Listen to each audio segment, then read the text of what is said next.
They kicked me out of Thanksgiving like I wasn't even family, but when they came begging back, I closed the door the same way they once closed it on me. I'm 29 now, but the pain started long before that.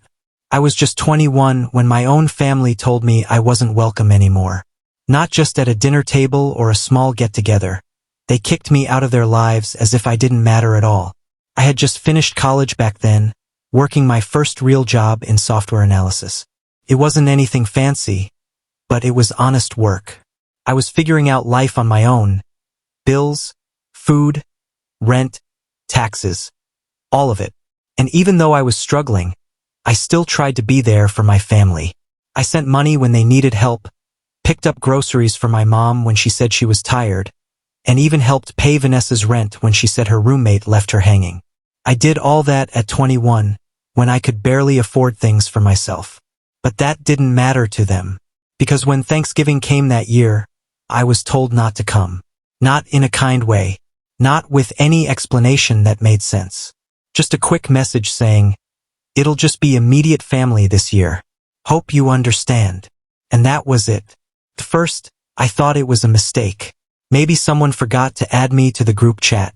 Maybe they changed plans last minute.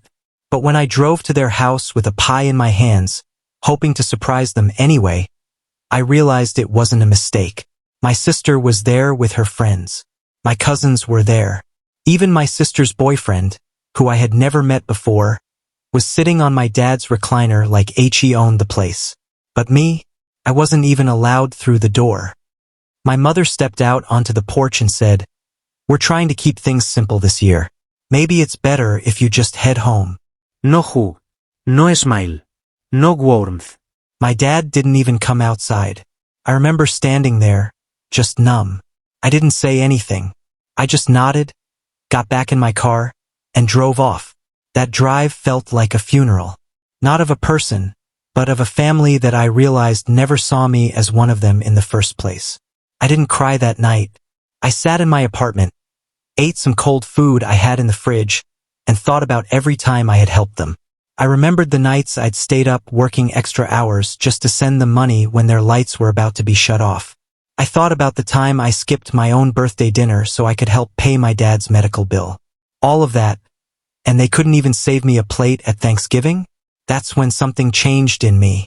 I stopped reaching out. I didn't call. I didn't text. And slowly, they started reaching out. Not to apologize, but to ask for more. Money for gas.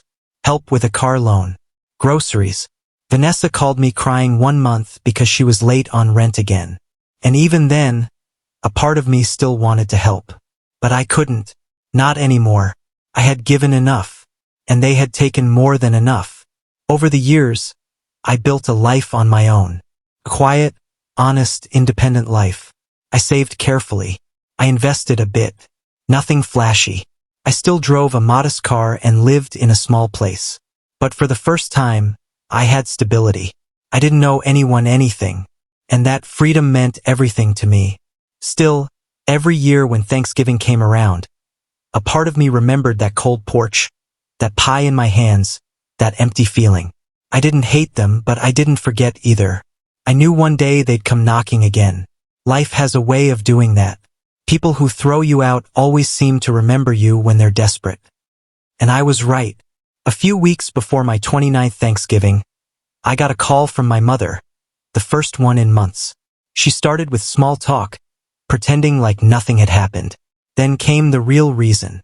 "Your sister's in a tough spot," she said. "We could really use your help this year. Just a little money to get us through the holidays." And I sat there holding the phone, thinking about the cold night 8 years ago when they left me standing alone. I didn't say much. I just listened, and I made a decision. But what I did next, that's the part they never saw coming. I didn't respond to her right away. I let her message sit there, hanging in the air like a ghost from the past. I wanted them to feel that silence, to sit in it, to wonder if I'd become just as cold and distant as they had been to me all those years ago. It wasn't about revenge, not exactly. It was about respect. About reminding them that they had once looked me in the eye, at 21 years old, and told me I wasn't part of the immediate family. And now here they were, not just wanting me back, but wanting help. Financial help, of course, because that's the only time I ever seemed to matter to them. I waited 3 days before I finally called her back. She picked up on the first ring. Her voice was sweet, overly so, like honey trying to cover up something rotten. "Hi, sweetheart. I was worried," she said. I didn't bother with small talk. I just asked, "So, what's going on?" And she unloaded everything. Vanessa was unemployed again. My dad's car had broken down, and they were hosting Thanksgiving but couldn't afford the food. She spoke like I was the only lifeline they had left. I let her finish, then I said something she didn't expect. I told her I'd stop by, not with money, not with groceries, but with a message they needed to hear in person. When I arrived at their house, the same house where I'd once stood on the porch holding a pumpkin pie in the cold, I was calm. I walked in without knocking. My sister was there, sitting on the couch with a look of worry that she tried to hide behind a forced smile. My dad was in his recliner again, but this time he looked smaller somehow. Not physically, but in presence. Like time and bad decisions had shrunk the man who used to fill a room. My mother looked like she wanted to hug me, but knew she didn't have the right. I sat down in the same chair I used to sit in when I was a teenager, back when we still felt like a family. And then I spoke. I reminded them of everything. Not in an angry way. I didn't raise my voice. I just laid it out. The money I sent, the bills I helped with, the way I showed up over and over again even when I was struggling. And then I told them about that night when I was 21, when they turned me away from Thanksgiving. I described the pie I held, the way my mother stood on the porch like a stranger, the empty drive home. I watched as their faces changed, first with embarrassment, then shame, then something that almost looked like regret.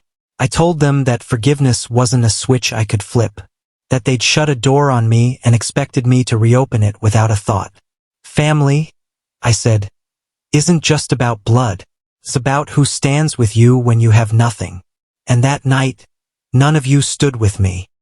There was silence after that. No one knew what to say. My sister looked like she wanted to cry but didn't. My mother finally spoke. "We were wrong. We were so wrong. But can't we start over?" And that's when I told them no. Not with anger, just clarity. I said, "I'm not here to start over. I'm here to let you know I've moved on. I built a life without you because I had to, and I'm proud of that life. I wish you well, but I won't be coming back for Thanksgiving, or Christmas, or any other holiday you remember me when you need something." I stood up, looked around one last time, and said, "This time, I'm the one closing the door." And I did. I walked out the same way I had 8 years ago, but this time I wasn't carrying a pie or a broken heart. I was carrying my dignity, and that was something they could never take from me again. Like this story? Hit that subscribe button for more powerful stories about standing up, letting go, and moving on.